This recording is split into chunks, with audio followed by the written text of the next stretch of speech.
വിളിച്ചിട്ടുണ്ട് ബോബി ചെമ്മണ്ണൂർ. നമുക്കിപ്പം ലൈനിലുണ്ട്. ബോബി ചെമ്മണ്ണൂരുമായി നമുക്കൊന്ന് സംസാരിക്കാം. Hello, good evening Bobby Chemmanur. നമസ്കാരം. Very much very good evening. Bobby Chemmanur, കേസായല്ലോ. സ്ത്രീത്വത്തെ അപമാനിച്ചടക്കമാണ് കേസ്. IT ആക്ട് അടക്കം ഇട്ടിട്ടുണ്ട്. കുഴപ്പമാവോ? അറിയില്ല എന്താണെന്ന്. അല്ല, ഇതിൽ ആ പരാതിയിൽ പറയുന്ന കാര്യങ്ങൾ താങ്കൾ കേട്ടിരുന്നോ? കേട്ടിരുന്നു. അങ്ങനെയൊക്കെ പറയേണ്ടതുണ്ടായിരുന്നോ ശ്രീ ബോബി? ഹായ് ഫ്രണ്ട്സ്, എല്ലാവർക്കും പുതിയൊരു വീഡിയോയിലോട്ട് സ്വാഗതം. അപ്പോൾ എന്താ പറയുക, കുറച്ച് ദിവസമായിട്ട് ബോബി ചെമ്മണ്ണൂരും അതുപോലെ ഹണി റോസിൻ്റെയും അതാണ് സോഷ്യൽ മീഡിയയിൽ മൊത്തം ചർച്ച ചെയ്തുകൊണ്ടിരിക്കുന്നത് അല്ലേ. അപ്പോൾ എന്തായാലും റിപ്പോർട്ടർ ചാനലിൽ പുള്ളിക്കാരൻ വന്നിട്ട് കുറച്ച് കാര്യങ്ങളൊക്കെ സംസാരിക്കുന്നുണ്ട്.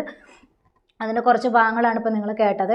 അപ്പം എന്താണ്, അയാൾക്ക് തന്നെ തോന്നിയിട്ടുണ്ടാകും അങ്ങനെ പറഞ്ഞത് തെറ്റാണെന്ന് തോന്നിയിട്ടുണ്ടാകും. അതുമല്ല, ഇപ്പോൾ എന്താണ് ഹണി റോസ് കേസുമായിട്ട് മുന്നോട്ട് പോയിരിക്കുകയാണ്. ഒരിക്കലും സ്ത്രീത്വത്തെ അപമാനിക്കുന്ന തരത്തിലുള്ള ഇങ്ങനെയുള്ള വാക്കുകൾ ഉപയോഗിക്കുന്നത് ഒട്ടും ശരിയായിട്ടുള്ള നടപടിയല്ല. അപ്പോൾ ഒരു പെണ്ണെന്നുള്ള നിലയ്ക്ക് എനിക്കും അത് തന്നെയാണ് പറയാനുള്ളത്. ആരാണെങ്കിലും സ്ത്രീകളെ ഇങ്ങനെ പുച്ഛത്തോടുകൂടി ഇതാക്കുക, അല്ലെങ്കിൽ അവരുടെ ബോഡി പാർട്സുകൾ ഇങ്ങനെ എന്താ പറയുക, പറയാതെ പറയുന്ന രീതിയിൽ പറയൂ. അപ്പോൾ എന്തായാലും നമ്മളെക്കുറിച്ച് ഇങ്ങനെ ഒരാൾ പറയുന്ന സമയത്ത് നമുക്കത് മനസ്സിലാവും. നമ്മുടെ ഓരോ ഇതിനെക്കുറിച്ചും നമുക്ക് ഇങ്ങനെ കളിയാക്കുന്ന രൂപേണ നമ്മുടെ അടുത്ത് പറയുമ്പോൾ നമുക്കത് മനസ്സിലാവും.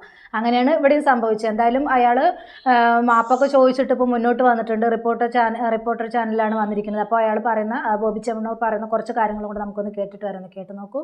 ചെമ്മണ്ണൂർ, അതിപ്പോ കുന്തി ദേവി എന്ന് പറയുകയുണ്ടായി. അത് രണ്ട് ഉദ്ഘാടനത്തിന് വന്നിരുന്നു നമ്മുടെ. അപ്പൊ അതില് ഞങ്ങള് മഹാഭാരതം റിലേറ്റഡ് ആയ കഥയുമായി ബന്ധപ്പെട്ടായിരുന്നു താങ്കൾ അങ്ങനെ പറഞ്ഞത്? അങ്ങനെ എന്തെങ്കിലും ചടങ്ങോ അങ്ങനെ എന്തെങ്കിലും? അല്ല, ഇതില് സീരിയൽ ഉണ്ടല്ലോ ഹിന്ദിയില്, അതിലൊരു കഥാപാത്രം ഉണ്ട് ഇവരോട് സാദൃശ്യമുള്ളത്. അപ്പൊ അവരുമായിട്ട് ഞാൻ പറഞ്ഞു, അതിന്റെ ഒരു സാദൃശ്യം ഞാൻ പറയുകയുണ്ടായി. പക്ഷെ അത് അവര് ആ സെൻസിൽ തന്നെ എടുത്തിട്ടുള്ളായിരുന്നു. തുടർച്ചയായിട്ട് താങ്കൾ പറഞ്ഞല്ലേ? ഒന്നിൽ കൂടുതൽ തവണ പറഞ്ഞോ? അല്ല, അതൊരു പ്രാവശ്യം പറഞ്ഞുള്ളൂ. പിന്നെ അടുത്ത ഇനാഗ്രേഷൻ ഇതുപോലെ വേറെ എന്തോ ഒരു കാര്യം പറഞ്ഞിട്ടുണ്ടായി. സ്ഥിരമായിട്ട് ഇങ്ങനെ ഉപമകൾ ഇങ്ങനെ പറയേണ്ടത് ഒരു സാഹചര്യം ഉണ്ടായിരുന്നോ ബോബി ചെമ്മണ്ണൂർ? അതായത് അവർക്ക് അത്ര കംഫർട്ടബിൾ അല്ല എന്ന് തോന്നിയ സാഹചര്യത്തിൽ? അല്ല, ഇതിപ്പോ അവരെ വിളിച്ചത് മാർക്കറ്റിംഗ്, സെയിൽസ്, അതിന്റെ കാര്യങ്ങൾക്ക് വേണ്ടിയിട്ടാണല്ലോ, പ്രൊമോട്ട് ചെയ്യാനല്ലേ വിളിക്കുന്നത്. അപ്പൊ നമ്മുടെ ഇന്റൻഷനും അത്രയേ ഉള്ളൂ. നമ്മള് ഡാൻസ് കളിച്ച് ഒരുമിച്ച് ആഭരണങ്ങൾ ഇട്ട് കൊടുത്തു. വളരെ നല്ല അവർക്കൊരു വിയോജിപ്പും അവര് കംഫർട്ടബിൾ അല്ലെന്നും ബോബി ചെമ്മണ്ണൂർ തിരിച്ചറിയുന്നത് ഞാൻ മനസ്സിലാക്കുന്നത്. ഇത് ശരിക്കും എനിക്കെതിരെ കേസ് കൊടുത്തിട്ടില്ല, ഇന്നാണ് കൊടുത്തത്. ഇത് 4-5 ദിവസം മുമ്പ് കേസ് കൊടുത്തിട്ടുള്ളവര് അവരുടെ പോസ്റ്റിൽ ഒരുപാട് പേര് മോശമായിട്ട് ചിത്രീകരിക്കുന്നുണ്ട്. ഞാൻ കുന്തി ദേവി എന്ന് പറഞ്ഞത് അത് വെച്ചിട്ട് മാറ്റി വേറെ തരത്തിലൊക്കെ പ്രചരിപ്പിക്കുന്നുണ്ടായിരുന്നു. കൊടുത്തു. അങ്ങേക്ക് ഇപ്പൊ മറ്റെത്രയോ കഥാപാത്രങ്ങൾ പറയാമായിരുന്നു. നമ്മളാരും അധികം ഈ അങ്ങ് കണ്ടിരുന്നോ ഈ മഹാഭാരതത്തിൽ അങ്ങനെ ഒരു കഥാപാത്രം ഉണ്ടോ? ഉണ്ട്. ഒരു ഹിന്ദി സീരിയലുണ്ട്. അവരുടെ നടിയുടെ പേരറിയുമോ താങ്കൾക്ക്? പേരിപ്പോ ഓർമ്മയില്ല. ഞാൻ അവരെ ഓർമ്മയുണ്ട്, പേരോർമ്മയില്ല. പേരിപ്പോ ഓർമ്മയില്ല എനിക്ക് സീരിയലില്. അപ്പൊ നമ്മൾ അത് പറയുമ്പോൾ ഇതുപോലെ മറ്റുള്ളവർ അവരെ മോശമായി ചിത്രീകരിക്കണമെന്ന് നമ്മൾ ആഗ്രഹിച്ചിട്ടല്ലോ. കുന്തി ദേവി എന്നുള്ള ഒരു വാക്ക് നടത്തിയത് കൊണ്ടാണ് ബാക്കിയുള്ളവർ പിന്നെ വലിയ ധൈര്യത്തോട്. അപ്പൊ എന്തായാലും പുള്ളിക്കാരൻ സോറി പറയാൻ തയ്യാറാണെന്നൊക്കെ പറഞ്ഞിട്ടുണ്ട്. അത് തന്നെയാണ് വേണ്ടത്. എന്താ വെച്ചാൽ അത്രമാത്രം ഒരാളെ ഹേർട്ട് ചെയ്യുന്ന രീതിയിൽ, അതും ഒരു തവണയാണെങ്കിൽ കുഴപ്പമില്ല, പല തവണ ഇങ്ങനെ ഒരാളെ കുറിച്ചിട്ട് ഇങ്ങനെ പല വേദികളിലും, അതും ഇത്രയും വലിയ പ്ലാറ്റ്ഫോമിൽ വലിയൊരു പബ്ലിക്കിന്റെ മുമ്പിൽ ഇങ്ങനെ വിളിച്ച് പറയുന്ന സമയത്ത് ആർക്കാണെങ്കിലും അത് ഇഷ്ടപ്പെടില്ല. നമ്മൾ മാത്രം ഉള്ള ഒരു സമയത്താണെങ്കിൽ നമുക്ക് പിന്നെയും പ്രശ്നമില്ല, നമ്മളത് പോട്ടെ എന്ന് വിചാരിക്കും. ഇത് ഇത്രയും വലിയൊരു പബ്ലിക്കിൻ്റെ മുമ്പിൽ പബ്ലിക്കായിട്ട് ഇങ്ങനെ കുന്തി ദേവിയായിട്ട് ഉപമിക്കുക, അതിനെതിരെ മറ്റുള്ള കമൻറ്റുകൾ, അതെന്താ പറയുക, കമൻ്റ് ഇടുന്നവർ എന്തെങ്കിലും ഒന്ന് കേൾക്കാൻ വേണ്ടി കാത്തിരിക്കണം. ആ സമയത്ത് ഇങ്ങനെ കേൾക്കുന്ന സമയത്ത് അവർ പച്ചയ്ക്ക് തന്നെ അവർ കമൻ്റ് ഇടും. അങ്ങനെ കമൻറ്റ് ഏതോ ഇട്ടവരെയൊക്കെ അറസ്റ്റ് ചെയ്തിട്ടുണ്ടെന്ന് പറയുന്നുണ്ടായിരുന്നു. അതും ന്യൂസിൽ കണ്ടിട്ടുണ്ടായിരുന്നു. എന്ത് തന്നെയാണെങ്കിലും ബോബി ചെമ്മണ്ണൂർ ചെയ്തത് ഒരിക്കലും സ്ത്രീകൾക്ക് ഒരിക്കലും അംഗീകരിക്കാൻ പറ്റാത്ത രീതിയിലുള്ള ഒരു ഇത് തന്നെയാണ് ബോബി ചെമ്മണ്ണൂർ ചെയ്തത്. ആർക്കും പൊറുക്കാൻ പറ്റില്ല, ഒരു സ്ത്രീ എന്ന നിലയ്ക്ക് ആർക്കും. അതുപോട്ടെ പബ്ലിക്കിൻ്റെ മുമ്പിൽ ഇങ്ങനെ വിളിച്ച് പറയുന്ന സമയത്ത് ഒരിക്കലും ആർക്കും അത് അംഗീകരിക്കാൻ കഴിയില്ല. അത് ബോബി ചെമ്മണ്ണൂർ എന്താ പറയുക, ക്ഷമ ചോദിച്ചേ മതിയാവും, ഇല്ലെങ്കിൽ അത് ഭയങ്കരമായിട്ട് ഇതാവും.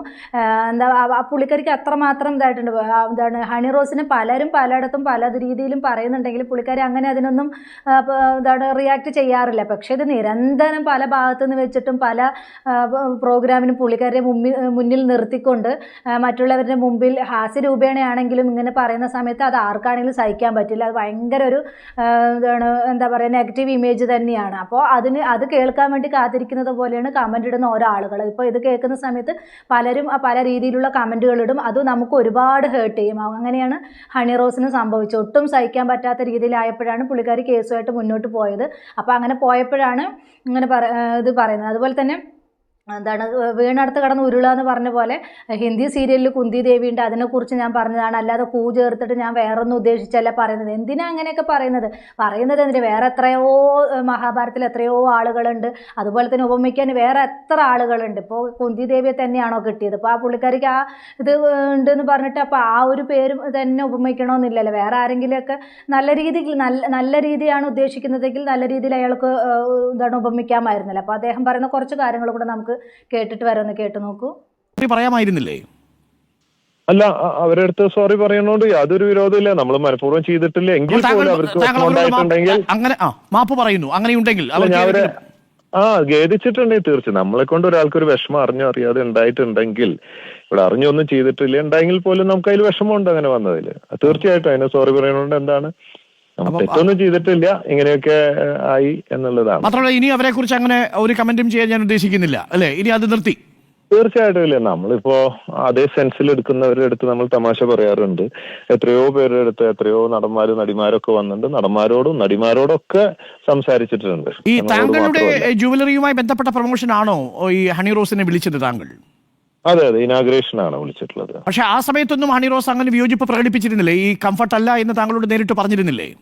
എന്റെ അടുത്ത് പറഞ്ഞിട്ടില്ല. മാനേജറുടെ അടുത്ത് പറഞ്ഞിരുന്നു അങ്ങനെ പറയുമ്പോ ഒന്ന് സൂക്ഷിച്ച് പറയണം എന്നൊക്കെ. പക്ഷെ എന്നിട്ടും താങ്കൾ ശ്രദ്ധിക്കാതെ പോയി എന്നതാണ് അവരുടെ ആക്ഷേപം. ഇല്ല, അതിനുശേഷം ഇനാഗ്രേഷന് പിന്നെ ഉണ്ടായിട്ടില്ല. പക്ഷെ സോഷ്യൽ മീഡിയയിൽ പിന്നീട് താങ്കൾ പറഞ്ഞിരുന്നു അതിനുശേഷം? എന്നെ ഇന്റർവ്യൂ ചെയ്തപ്പോ ഞാൻ ഇങ്ങനത്തെ കാര്യങ്ങളൊന്നും പറഞ്ഞിട്ടില്ല. ഞാൻ വളരെ പോസിറ്റീവായിട്ട്, അതായത് ഈ സിനിമ ചില കാര്യങ്ങൾ ചോദിച്ചിരുന്നവര് ഇന്റർവ്യൂ ചെയ്യുന്ന പെൺകുട്ടി എന്റെ അടുത്ത് ചോദിച്ചിരുന്നു, സോഷ്യൽ മീഡിയയിൽ ഹണി റോസിന്റെ പോസ്റ്റിലൊക്കെ ഒരുപാട് പേര് ബോച്ചെ പറഞ്ഞതല്ലാതെ വളച്ചൊടിച്ച് ഒരുപാട് കാര്യങ്ങളൊക്കെ പറയുന്നുണ്ടല്ലോ എന്ന് പറഞ്ഞു. ഞാൻ പറഞ്ഞു അത് ഇപ്പൊ പലരും പറയുന്നു, ഞാൻ അങ്ങനെ ഉദ്ദേശിച്ചിട്ടുള്ള കാര്യങ്ങളൊന്നുമല്ല എന്ന് പറയുകയും അങ്ങനത്തെ ഇതില് പിന്നെ ഞാൻ പറയുന്നുണ്ട് വളരെ വ്യക്തമായിട്ട് ആ വീഡിയോ മുഴുവൻ. കാരണം അതിൽ പീസ് മുറിച്ചിട്ടിട്ടാണ് പലരും ഇടുന്നത് ചില ഭാഗങ്ങള്. പക്ഷേ അതൊരു പ്രശ്നം എന്താണെന്ന് വെച്ചാൽ പൊതുസമൂഹം അങ്ങനെ ദ്വയാർത്ഥ പ്രയോഗം പൊതുവെ അംഗീകരിക്കില്ല. പെട്ടെന്നൊരു കൈയടിയൊക്കെ കിട്ടുമെങ്കിലും സമൂഹ മാധ്യമത്തിൽ ചില ആളുകളൊക്കെ പിന്തുടരുമെങ്കിലും ഇപ്പോൾ നമ്മൾ ചോദിച്ച 10 പേരും താങ്കൾക്കെതിരെയാണ് അഭിപ്രായം രേഖപ്പെടുത്തിയിരിക്കുന്നത്. അപ്പൊ അതങ്ങ് ശ്രദ്ധിക്കുമായിരിക്കും അല്ലെ? ഇനിയിപ്പോ എന്തായാലും അതെ ഇതിപ്പോ എന്താ പറയാ, ലക്ഷക്കണക്കിന് ആൾക്കാർ ഇത് തമാശയായിട്ട് എടുക്കുന്നുണ്ട്. ആ സെൻസിൽ കുറെ പേര് അത് സീരിയസ് ആയിട്ട് എടുക്കുന്നുണ്ട്. രണ്ടു പക്ഷം. എന്തായാലും ഈ ഹണി റോസിന് അങ്ങനെ വിഷമം സംഭവിച്ചിട്ടുണ്ടെങ്കിൽ അതിന് താൻ കാരണക്കാരനായിട്ടുണ്ടെങ്കിൽ താൻ നിർവ്യാജമായിട്ട് ഖേദിക്കുന്നു എന്നാണ് താങ്കൾ പറയുന്നത് അല്ലേ? തീർച്ചയായിട്ടും ഞാൻ കാരണം ഒരാൾക്കൊരു വിഷമം ഉണ്ടാവരുത്. പൊതുവെ അതിപ്പോ ഞാൻ അല്ലെങ്കിലും അങ്ങനെയൊക്കെ ആഗ്രഹിക്കുന്ന ആളാണ്. ഒരാളെയും ഉപദ്രവിക്കാൻ പോകുന്ന ആളല്ല. അങ്ങനെയാണ് ആൾക്കാർ എന്താണ് തമാശയായിട്ട് എടുക്കുന്നുണ്ട് പറയണം. ഒരിക്കലും ഇല്ല. തമാശയായിട്ട് എടുക്കുന്നവർ എന്താ പറയുക, ഹണി റോസിനെ വേദനിപ്പിക്കാൻ വേണ്ടിയതായിട്ട് ഉള്ളവർ തന്നെയായിരിക്കും അങ്ങനെ എടുക്കുന്ന ആളുകൾ. അതുപോലെ കൂടുതലും ഹണി റോസിനെ സപ്പോർട്ട് ചെയ്യുന്നവർ തന്നെയായിരിക്കും. ഒരാളുടെ ബോഡി പാർട്സിനെ കുറിച്ചും അങ്ങനെ ഇങ്ങനെ കുറ്റപ്പെടുത്തുന്ന രീതിയിൽ പറയാൻ ആർക്കും ഒരു അർഹതയില്ല. അതൊക്കെ ദൈവം കൊടുക്കുന്നതാണ്, അല്ലാതെ എക്സ്ട്രാ ഫിറ്റിങ്സോ ഒന്നും അല്ല. അതൊക്കെ ദൈവത്തിൻ്റെ കയ്യിലാണ്. അങ്ങനെ ആരെയും ഇങ്ങനെ കുറ്റപ്പെടുത്തുന്നോ അല്ലെങ്കിൽ ഇങ്ങനെ ായിട്ട് സംസാരിക്കുന്നത് ഒന്നും ഒട്ടും ശരിയല്ല. സ്ത്രീത്വത്തെ അപമാനിക്കുന്ന തരത്തിലുള്ളതാണ് ഇങ്ങനെയുള്ള സംഭവങ്ങളൊക്കെ പറയുന്നത്. അപ്പോൾ ഇതെന്തായാലും മാപ്പ് എന്താ പറയുക, ഹണി റോസിനെ വിളിച്ച് മാപ്പ് പറയുന്നത് തന്നെയാണ് ഏറ്റവും നല്ലതായിട്ടുള്ളൊരു ഉചിതമായിട്ടുള്ള തീരുമാനം. ഇങ്ങനെയൊക്കെ പറഞ്ഞിട്ടും വീണ്ടും പറയണമെന്നുണ്ടെങ്കിൽ അപ്പോൾ അയാളുടെ അതൊന്ന് ആലോചിച്ച് നോക്കുക. ഇത് തന്നെയാണെങ്കിലും എന്ത് നന്മ ചെയ്തിട്ടുണ്ടെങ്കിലും ഇങ്ങനെയുള്ള വാക്കുകളൊക്കെ പറയുമ്പോൾ, പൊതുവേദിയിൽ വെച്ച് ഇങ്ങനെയുള്ള വാക്കുകളൊക്കെ പറയുമ്പോൾ സൂക്ഷിക്കണം. അപ്പോൾ ഇത്രയുള്ള എൻ്റെ ടോപ്പിക്. പുതിയൊരു ടോപ്പിക്കുമായി നമുക്ക് വീണ്ടും കാണാം.